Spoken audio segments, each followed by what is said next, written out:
Yo, what is going on, guys? Bruin Steel here, and welcome back to another WWE broadcast. I'm your host, Bruin Steel, and today I'm recapping the Friday Night Smackdown that took place December 20th, and it was a pre-tape show, and it took place in the Hartford, Connecticut XL Center. And before we start, just want to let you guys know that Canadian Yorker will not be able to make it for this broadcast. By the way, me, Canadian Yorker, and Joey, our friend Joey, we had a blast in Boston for Monday Night Raw in Boston. That show was also pre-taped, so tonight there's Monday Night Raw, which took place in Boston, which we saw. So, but obviously people spoiled people spoiled it, so I decided that we weren't going to do a broadcast for this past Monday Night Raw or tonight's Monday Night Raw because they're both in Boston pre-taped. So, but anyways, let's get started. To start off Friday Night Smackdown, we start off with the all-new,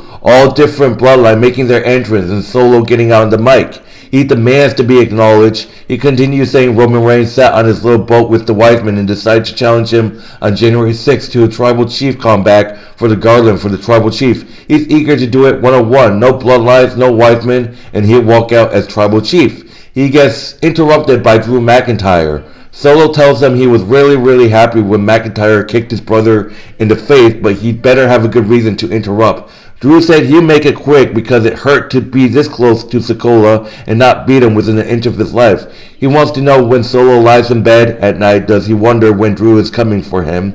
He says he's the one that cost him the WWE Championship at Clash of the Castle, that caused his family pain, suffering, and misery. But he's the one that stood up to Roman Reigns, the only one that had the balls to do it. The rest of them acted tough but didn't change a bit, so he's torn right now.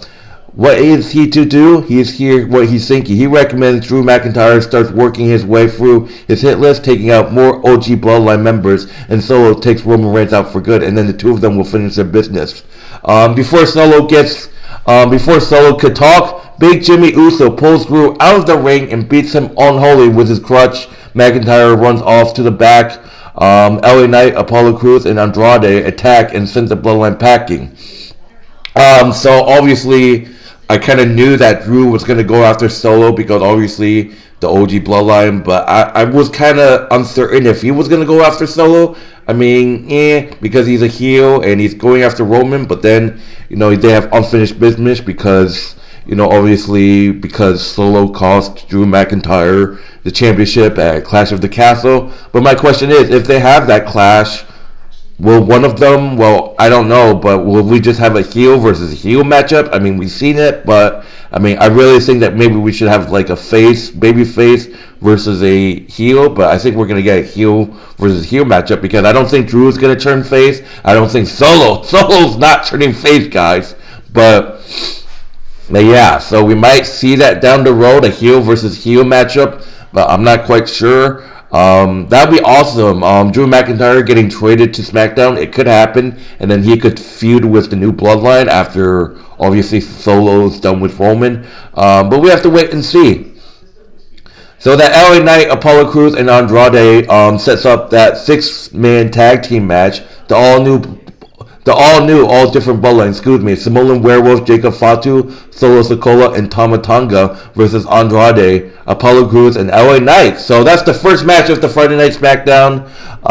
Crews with his right hands on Tonga, tagged to Andrade. Fatu sent to the floor, and Andrade and Crew dive together to take both of them out. Knight up top and eyes Solo in the aisle. Jacob in the ring. Solo with a big slicing right to Crews, who's getting worked over pretty freely throughout the Bloodline. Reaching for the tag, desperate, Andrade gets to come in, but gets overwhelmed by the Bloodline himself in turn. Soon enough, Knight gets the hot tag and puts boots to Tama Tonga in the corner. Jumping neck breaker, tags the Crew, diving splash, cover for 2, arm trap crossface follows it. LA Knight drop kicks Fatu over the announce table, but Shinsuke Nakamura appears to blast him with a Kisasa. So Shinsuke Nakamura is not done with LA Knight, he obviously. But what is Shinsuke Nakamura doing with the U.S. title? Like, we haven't seen anyone challenge him, but we have to wait and see. Maybe LA Knight gets a rematch. It has to. Solo breaks up the crossface, tags himself in, charges Udi to Ricochet.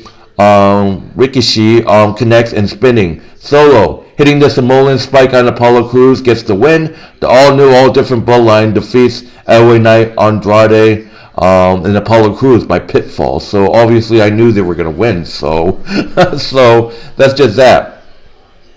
But anyways, we see a promo from Kevin Owens with the Winged Championship. Obviously, we have to see what happens with Cody Rhodes. Obviously, I feel like Cody Rhodes is coming with redemption. Randy Orton is probably going to come back from redemption as well. But anyways, moving on, we got the Grayson Waller effect with Austin Waller and Austin Theory, A-Town Down Under. They welcome their guest, Braun Strowman. Braun Strowman is dressed as a Santa Claus and has a sack of goodies that he chucks out into the crowd piece by piece. The heels are snarty about the Santa gimmick and he doesn't appreciate it, so they moderate their tone and eventually get to the pick. They'll be the Brain, then he can be the Braun. He's threatened to shove the setup up. Set up there, and then he gets interrupted. They get interrupted by Carmelo Hayes. He said he has a bone to pick, and Nick Aldis thought he was going to get humbled against Braun Strowman and complains that he wasn't ready. He said you can get humble greatness and calls Braun an big ugly dumb Santa Claus bitch and wants to fight right now. Strowman said he'll show him the Braun effect and throws one of the light up palm trees from the set at him. A second tree, referee Jessica Carr comes down. Imagine if we got a street fight between Braun Strowman and Carmelo Hayes. That'd be funny. Strowman pushes Hayes into the ropes. He escapes with a flurry. Oh, by the way, we got Braun Strowman and Carmelo Hayes on a one-on-one match again. With a flurry off the ropes, slides to the floor for a breaker, knees and chubbing blows. Braun plants Carmelo over the rope and back inside. Springboard counters with a Gula chokeslam counter with a tiaras. Melo takes too long and has a low bridge, a charging monster on the floor. Hayes fights a delaying action. Braun throws him into the rope a few times as referee makes the count. Melo bails inside at the right time. Somehow Carmelo Hayes defeats Braun Strowman by countout, but that's countout, so lucky. Post-match, Carmelo Hayes celebrates until the monster among men attacks, at which point he runs away. So Braun chases Carmelo Hayes out of the arena. So, well, I wouldn't say out of the arena, just into the backstage area where eventually Braun Strowman was trying to find Carmelo Hayes, and Carmelo Hayes snuck up behind Braun Strowman with a steel chair. So, but anyways, we see Candice LeRae and Nia Jax hanging out backstage when Tiffany Stratton rolls up to wish them good luck. She's excited, but then Candice says actually they decided it's best if she stayed in the back, and she really wants to help she can get a champagne and streamers and so on. So we're seeing Tiffany Stratton getting left behind. Why are you doing that to my girl, WWE? I mean, they're saving the insane. They're going to save that legendary cash-in. Wait and see. So, but anyways, moving on to the next match. We got Alex Shelley, one half of the Motor City Machine Guns versus Johnny Gargano. We saw the DIY turning heel last week. Gargano starts off hot, chops, plenty of trading punches, hammer whip. Shelley with the elbow, diving knee connects, and Alex blasts him with the elbow. Hammerlock, Johnny escapes with the elbow, rolls him through the low, and then rolls. Shelley back body drops him and snaps his neck over the top rope. Slingshot stomp to the apron, heel kick connects, diving knee off the apron, and Alex is in control. Shelley with a jawbreaker with a separation, Gargano with a boot on up, and then a sling blade backbreaker for two, back and forth. Johnny gets the long, dark cover for two, Gargano escapes applied. Alex fights to his feet, Gargano backs him into the corner. John with a cheap shot on the break, but Shelley hits the reverse STO in the turnbuckle and slides into the apron. Heading up, but Tommaso Ciampa runs interference and all sums up. Rising knee, Chris Sabin arrives to even odds. Alex shoves Johnny down, diving crossbody drill, handful of tights. Johnny Gargano holding the tights with a small package. Johnny Gargano defeats Alex Shelley by pinfall. So Johnny Gargano, the heel, obviously cheating. Johnny Gargano with a small package with a handful of tights. So that's just that.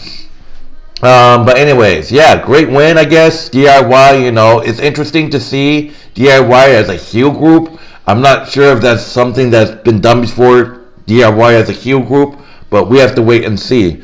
But moving on to the main event, we got a tag team match for the WWE Women's Tag Team Championship. we got Bianca Belair and Naomi. So Naomi actually replacing Jade, and you're scratching your heads and like, did Naomi is actually the one that attacked Jade? People are saying that it's Bianca, but we have to wait and see. Versus Candice LeRae and Nia Jax for the WWE Women's Tag Team Championship. Jax and Belair to start off filling out Tiffany Stratton watching backstage. So sad. Bianca ducks an elbow drop and tags Naomi in. Mole kick off the rope. Pop-up cut off with a headbutt. Nia covers her for only 2.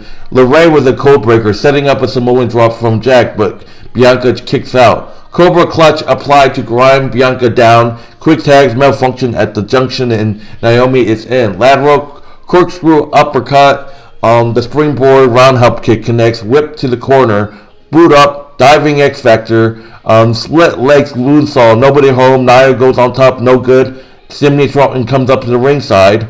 Bianca puts LeRae in the corner but eats a tornado DDT. Naomi tags back but the referee didn't see it and warms her off. Jax takes Tiffany Stratton's freeze kick and gets warm about it, and handspring kicks knocks her off the apron. Naomi takes it to Candice. Bianca and Naomi hitting a slitted-legged moonsault from Naomi on Candice LeRae to retain the WWE Women's Tag Team Championship. So it's great to see Naomi. And just to think about it, this is Naomi getting a tag team championship that she never lost. Like, wow. But I kind of, now because Naomi's replacing Jade, I'm kind of more aiming towards Naomi, who attacked Jade. But I mean, people are like saying that Bianca is the one that attacked Jade, and I've been talking about it many times that what if Bianca turns heel and turns on Jade? This could be it right here. But Naomi, I mean, if you think about it, she never lost the tag team title. She had an injury or something, whatever. She was doing it when she was with Sasha Banks, and you know it's becoming an interesting story though. But Bianca and Naomi wins the retain the championship, and that's the show, guys. But anyways, that would do it for Friday Night Smackdown. It was a great show. I watched. Obviously, I've seen spoils of this show right before it started. So, but you know, there's up and downs. You know. And in terms of grading of this show, I think I give this show I give this show a B-. It was okay, I guess. But anyways, my name is Bruin Stale. Thank you guys for watching this broadcast. Excuse me. If you haven't done so, like, subscribe. Check out my friend Canadian Yorker's YouTube channel. The link will be in the description, as well as our WWE Wrestling Bros, our wrestling channel. That link will also be in the description of this video, as well as our Monday Night Raw. So Monday Night Raw this past week was great. I was in Boston. I decided not to do a broadcast for that. So if you guys want to check out some of my videos, I didn't get to do the full matches because of the whole security bullshit in Boston. But I managed to do a blog, so make sure you check out the blog. Canadian Yorker also has a blog as well from this past Monday. And yeah, enjoy Monday Night Raw tonight. That was also in Monday. That was also in Boston. We had a double taping. It was so much fun. But anyways, I'm getting out of here. Thank you guys for watching. My name is Bruin Steel, and hopefully I'll see you in the next broadcast with Canadian Yorker. That man's busy, man. But anyways, see you guys later.